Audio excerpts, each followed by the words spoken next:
Um, Hello all. Today my guest is from Greek. My guest is from Greece. Sorry, my guest is Dr. Maria Xanthou. Dr. Maria Xanthou is a senior research associate at the University of Bristol, and she teaches history of Greek civilization and culture at the Hellenic Open University. And she is a research associate in Pindaric studies at Harvard, CHS. She has been awarded individual research scholarships and fellowships from Harvard, University of Oxford, Aristotle University, a Hellenic State Scholarships Foundation, and Nicos and Lydia Trichas Foundation for Education and European Culture. So I think this is only one part of your biography.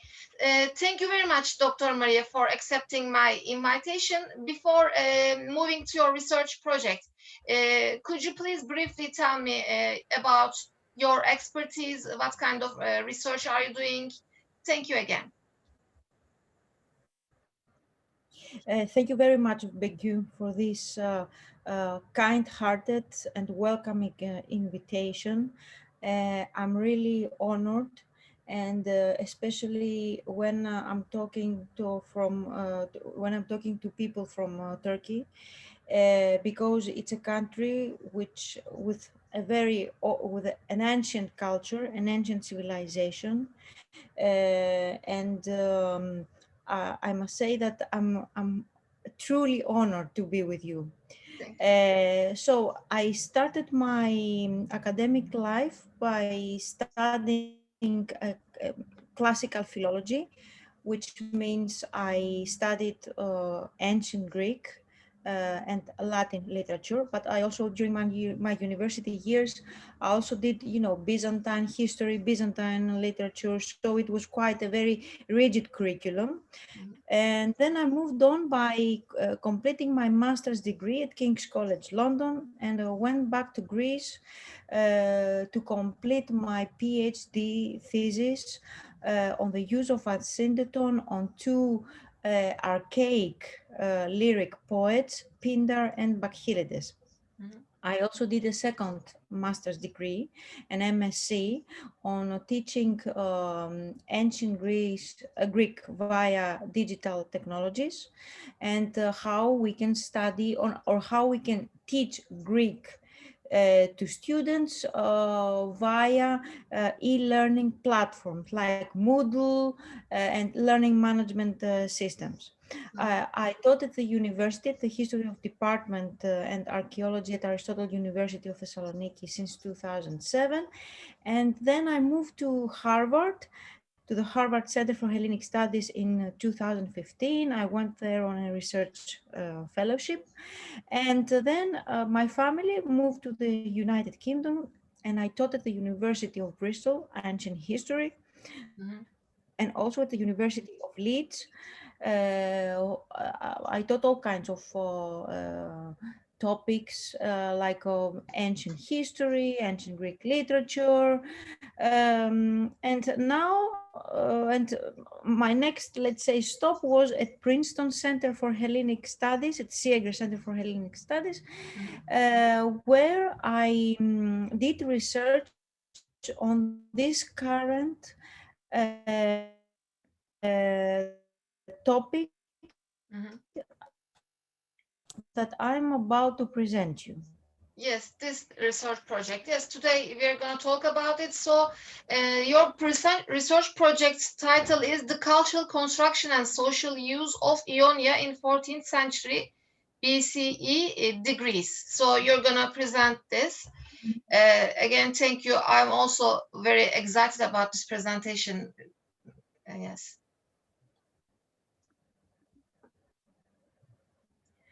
So, are you about to finish this project, or have you just started it? Um, this is a project that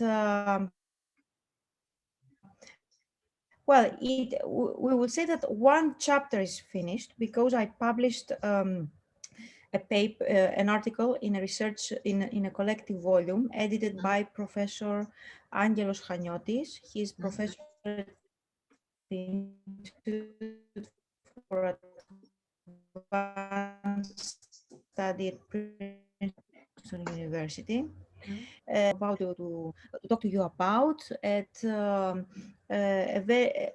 conference. It was like a one-day meeting, also at the Institute for Advanced Study.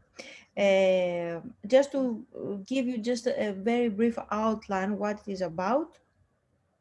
Um, I'm about to talk to you about eunoia. Eunoia is a concept which features very frequently in decrees. What are the decrees? The decrees are documents, public documents, which are inscribed on stone. Thank God in Greece and Turkey we have many inscriptions on stone, written both in Latin and in Greek. It depends, of course, on the era. I would say that the use of eunoia is very abundant, very frequent during Hellenistic times. And what does it involve?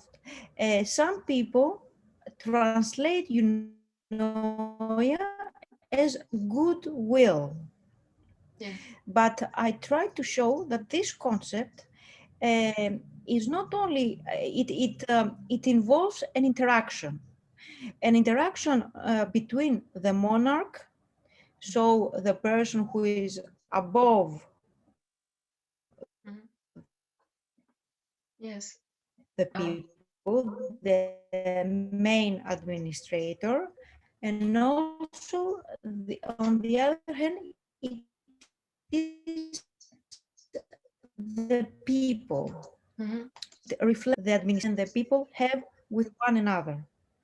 And I'm about to talk to you why eunoia, goodwill, is important not only in inner politics, but also in interstate relations. Relations. Okay. Yes. Okay. Thank you very Uh, much. just just give me 1 minute so that I may upload my okay. Okay.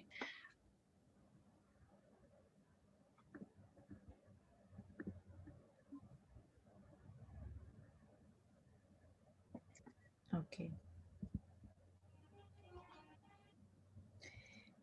wait a minute. This project is you carry it out in United States in the University of Yes, Harvard. this was carried out Mhm. um, In Princeton. I'm sorry. at Princeton at the Seeger Center for Hellenic Studies. And Yes. also, as I told you, I presented it at the at Epigraphic Friday. This is what Angelos, Professor Angelos Karogis organizes, well, before COVID, of course, he used to organize a one-day conference where all people, especially researchers, talk about inscriptions found in different parts of the world. Um, to give you an example, in Thrace, in Bulgaria, in North Macedonia, in Albania, in Greece, in Turkey, even in Saudi Arabia. So it has to do with inscription, with texts inscribed usually on stone, and these texts are usually public documents. Public documents. Yes. Exactly, they are public documents. Okay, let's start. And about I will share my screen if you don't mind, Begum. Yes, of Uh, course. Thank you. I would also learn more in detail with this presentation, the okay, concept. so as you see, the title of my presentation is Eunoia and Eunos. Eunoia is the noun and Eunos is the adjective, and the subtitle is Interstate Relations and Personal Politics. Um, one thing. I don't know. Could you, can you, can you see now? No, Okay. it is not seen. But I saw it. I saw the title of the presentation. Okay. So, because I have to read the text, I will just whenever I need to show you something, Okay, okay. I will It's up to just you. yes, I will just share my screen. Okay. Uh, so, what Mm-hmm. I want to show you is the frequency of the term eunoia. Okay. Uh, as you see here, Mm-hmm. this is from uh, from a very famous the Packard Humanities online database Mm-hmm. uh, where you can search online a certain word in Greek, and it will show you all the matches of a word in all existing inscriptions. As you can see here, we have different parts of the world. For example, the term eunoia is found in Attica, in Peloponnese, in central Greece, in northern Greece, in Thrace and the lower Danube. Now, again, I repeat, we are talking about inscriptions, okay? Like Inscriptions. stones inscribed, okay? Mm-hmm. In Yes. north shore of the Black Sea, in Aegean island, including Crete, in Asia Minor, in Cyprus, in Greater Syria and the East, in Egypt, Nubia and Cyrenaica, in Sicily, Italy, and the West. Yes. So, eunoia is a multifaceted notion, and Mm-hmm. in discussions of its abundant use, especially in 4th and 3rd century BCE, literary sources and honorific degrees, eunoia has so far been almost single-handedly perceived either as an ethical notion, what the Germans call Wertbegriff, or as a mere disposition, which means affection. Mm-hmm. But a careful examination of its use, especially on inscriptions of the 4th and 3rd century BCE, in literary sources and in decrees, will reveal eunoia as a far more complex social and cultural construction. It is an emotion which is formed by a creed of social and cultural processes, though it appears as an outcome of private or public approbation, its incitation, its motivation, and its achievement prove far more complex. At another level, Mm-hmm. it is its proliferated use in 4th and 3rd century BCE public discourse shows a unique semantic flexibility in meeting new social needs and standards, while its consolidation in the public discourse of Hellenistic and Roman empires reinstates its enduring nature. So the aim of my presentation is to show you with selected examples of the research that I have completed at the Seeger Center on the use of eunoia. So Mm-hmm. my working argument is that eunoia is more than an ethical notion or a Wertbegriff.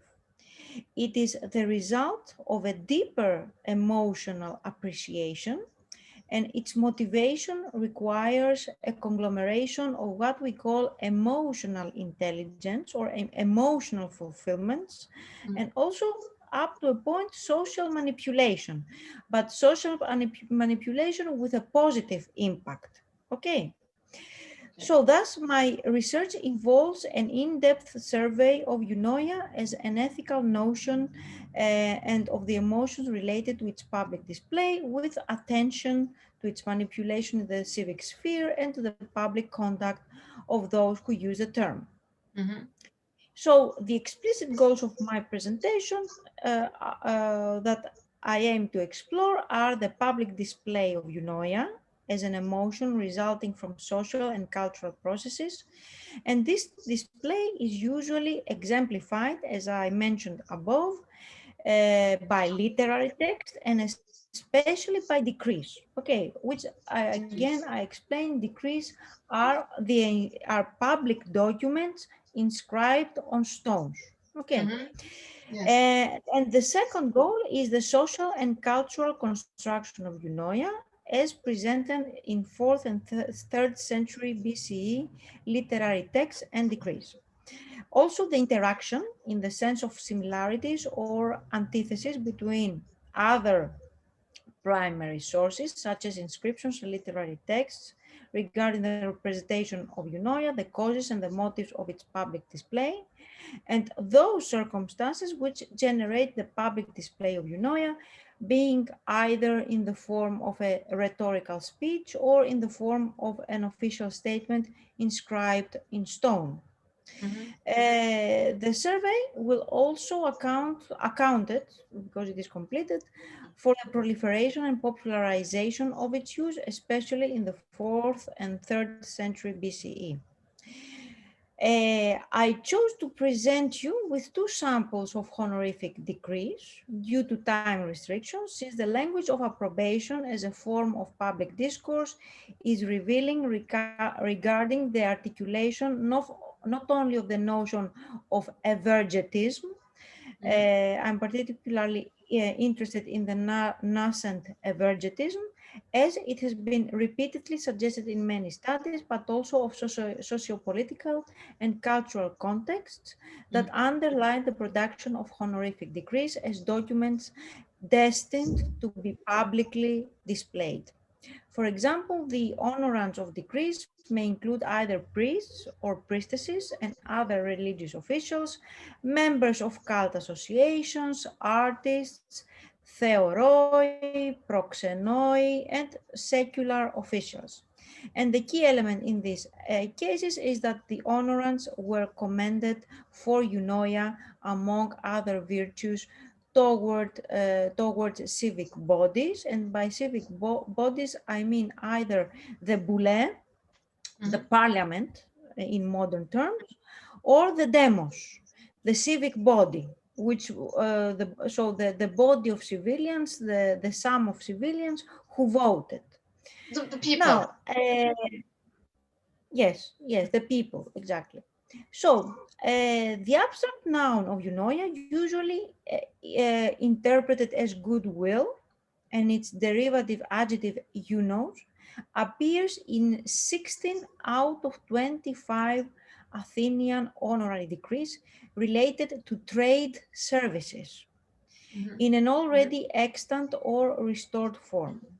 Both terms usually qualify, and this is especially interesting, the motivations of the people being honored, so the honorants, and add to them an altruistic polish, thus pointing towards the assumption that these services were performed out of a mutual support based on friendship than out of a reciprocal relation based on selfish gain. Mm-hmm. In her monograph on Wertbegriffe, Professor Veliani Terzi, who used to teach at the Aristotle University of Thessaloniki, concludes that the use of eunoia and eunos in honorary formulae equals semantically to aner agathos esti, a man who is ethically good, Mm-hmm. thus signifying that honorant services had proven their political friendship towards Athens. These services included political and military services, those that indicated democratic partisanship, and those that related to trade. Let us not forget, for example, that um, Athens used to buy its grain, among others, from the Black Sea area. Okay, Mm-hmm. because Yes. the arable land in Athens is not so vast. But anyway, this is for some other time. The Mhm. honorary degrees for trade-related services, citing the term eunoia or eunos, include all the categories of services as well as honorants of a variety of ethnicities and legal and socioeconomic statuses. However, it is notable that native Athenian citizens are excluded. Moreover, Athens does not appear to have made any distinction between the use of eunoia and eunos concerning those who had performed trade-related services.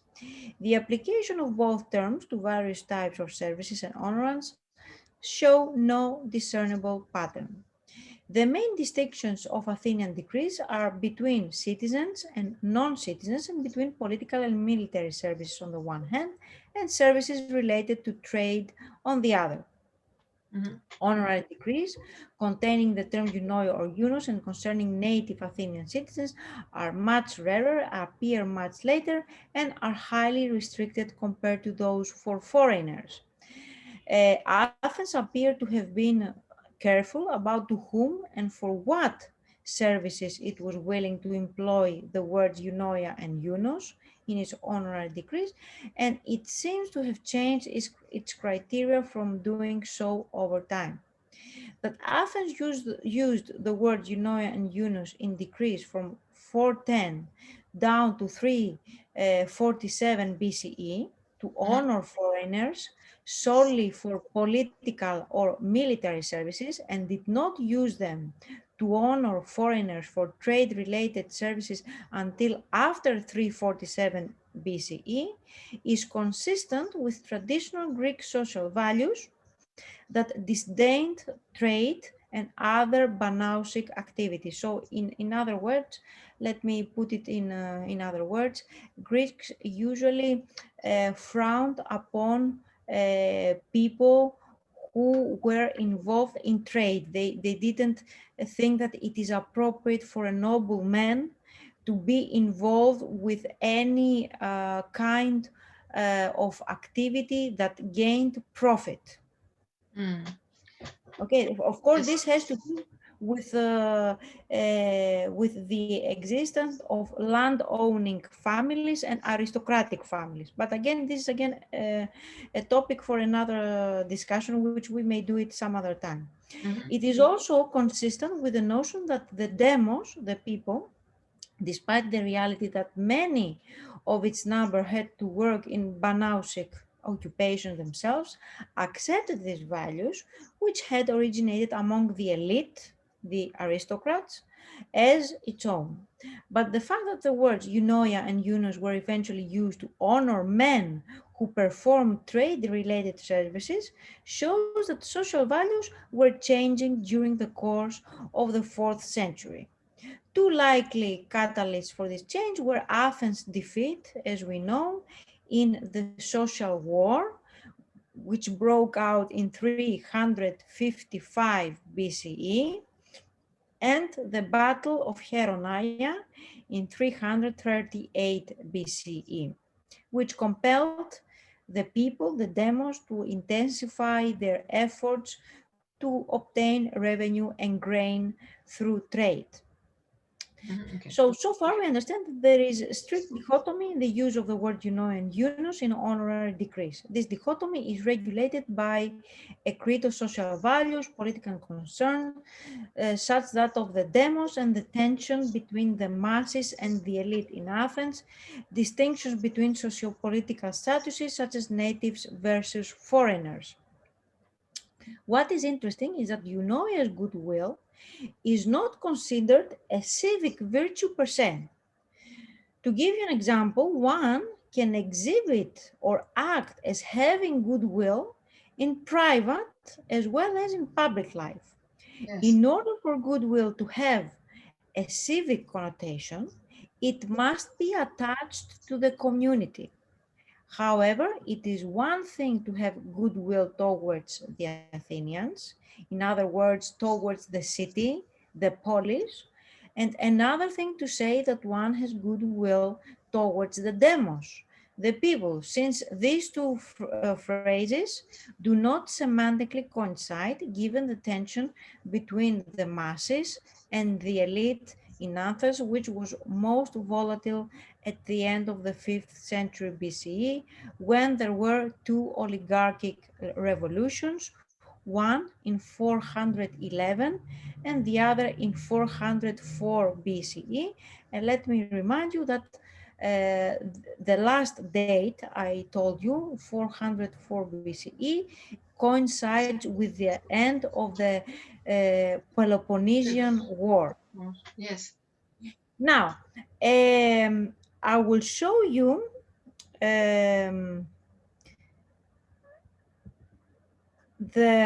I will share my screen just to show you this inscription, and please do have it in mind. Okay. I will just read it. Mm-hmm. Now, take care of redeeming my goods deposited by Serapion.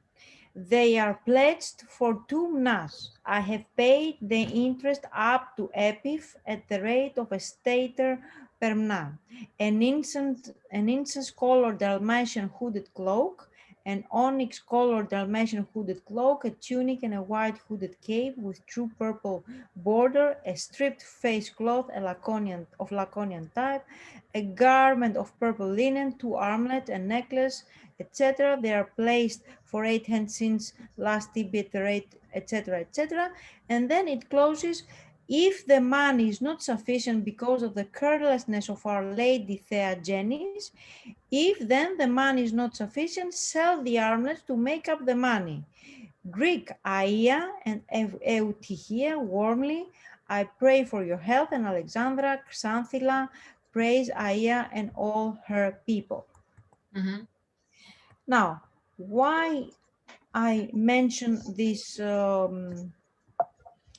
This is like a trade agreement. Exactly. So, the inscription knows as an Ogis, Ilion 32, is a degree of Ilion honoring a Seleucid king with cultic activity and an equestrian statue. This is a different inscription than the one that I read, but I'm giving you the context. Unfortunately, both the date and the inscription and the identity of its honorant remain a controversial and vexed issue, which I will not touch upon.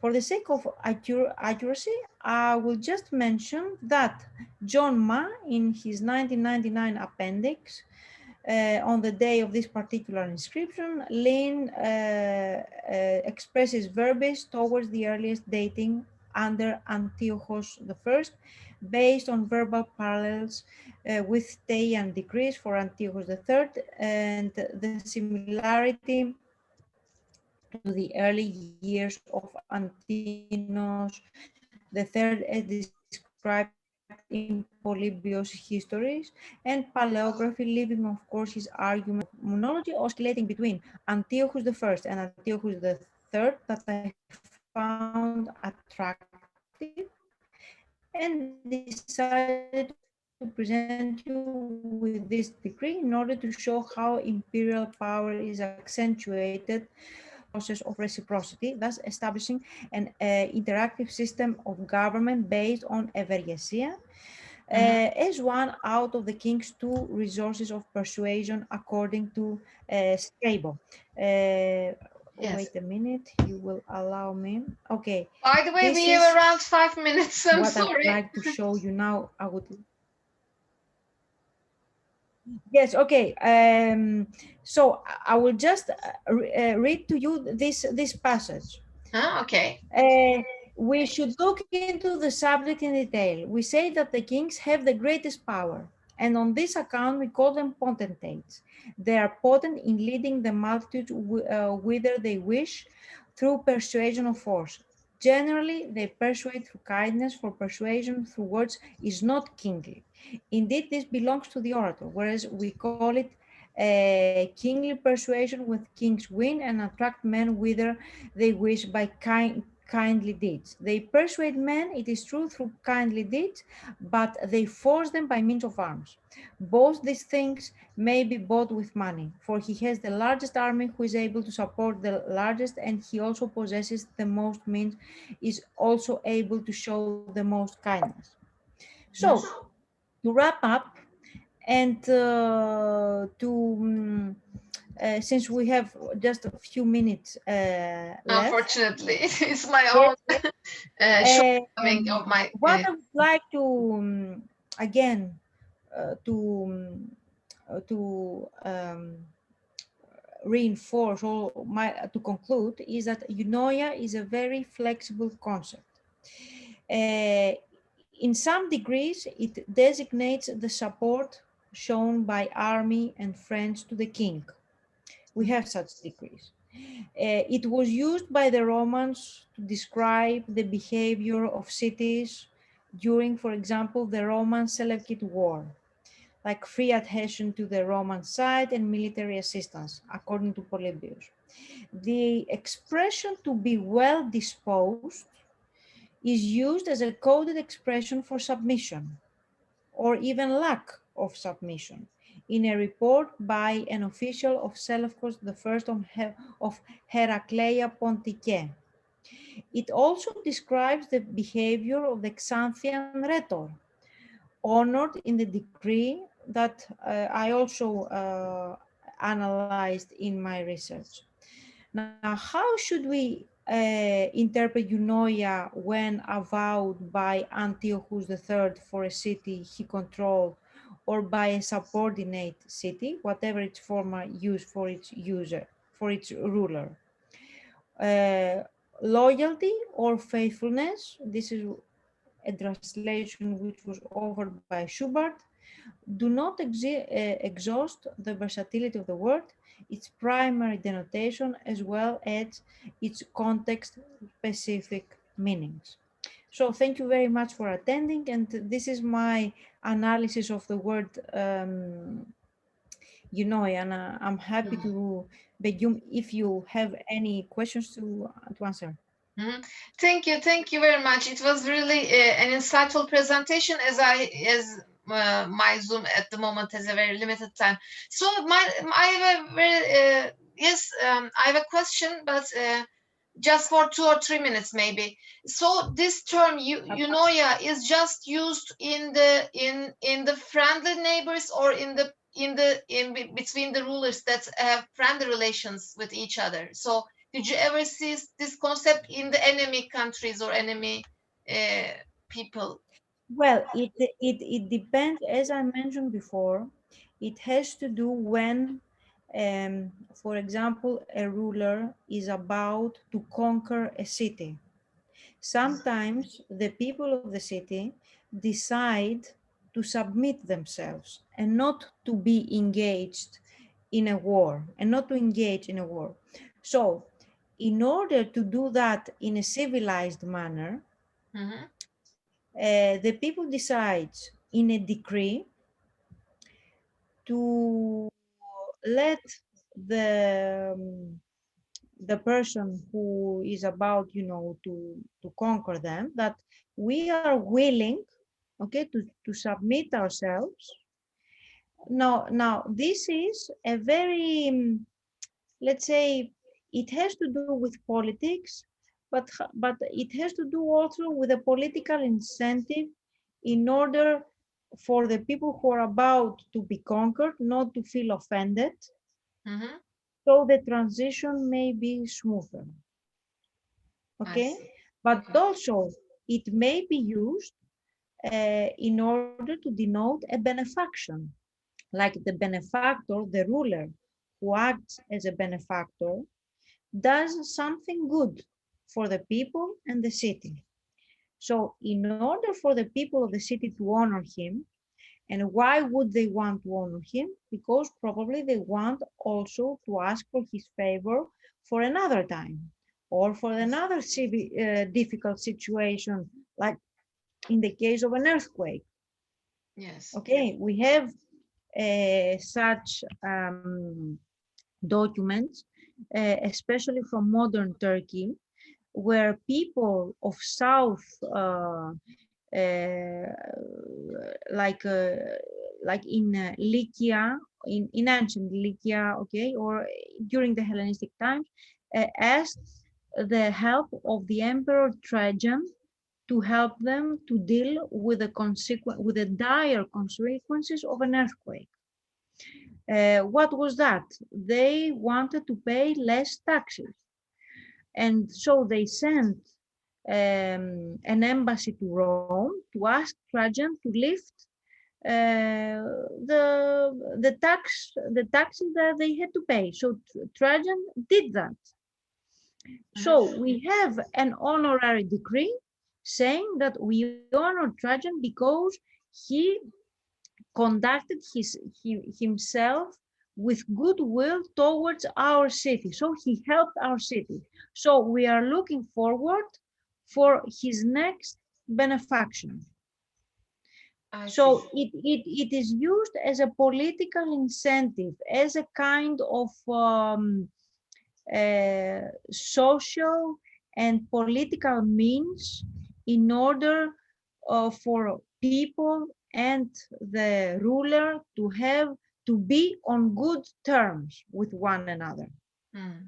Okay, thank you very much. I understood now, but I'm gonna make some research, and maybe I can send an email to you about my questions in the upcoming weeks, because this issue is quite interesting, and I think it is a very under analyzed area. So you are maybe one of the very distinguished scholars, of course, in this specific field, working on this issue. Well, there are other people who have touched upon this topic, but not in a focused way. I mean, there are people like a French classical scholar, Jacqueline de Romilly, in a 1958 article wrote about eunoia in literary text. But there are also other people, but let's say that my research is more focused. Yes, more focused and modern, and also very reachable for us, for the contemporary scholars like me. Thank you very much for this opportunity, Dr. Maria. I really appreciate it. Thanks a lot. Thank you very much, Begum. Thank you, and see you hopefully in some other time. Thank you. Absolutely. İyi akşamlar. İyi akşamlar.